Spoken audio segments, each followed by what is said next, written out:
ತಿಂಗಳಾತು.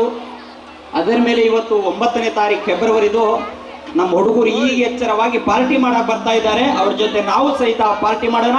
Happy new year. ಜೋರಾದ ತುಪ್ಪಾಳೆ. ಇದು ಹ್ಯಾಪಿ ನ್ಯೂ ಇಯರ್ ಅಂದ್ರೆ ಹೊಸ ವರ್ಷ. ಈ ಹೊಸ ವರ್ಷ ಬಂದಾಗೆ ಪಾರ್ಟಿ ಮಾಡ್ತೀವಿ ನಾವು. ಅದಕ್ಕೆ ಇವತ್ತು ನಮ್ಮ ಮಕ್ಕಳು ಪಾರ್ಟಿ ಮಾಡಕ್ ಬರ್ತಾ ಇದ್ದಾರೆ.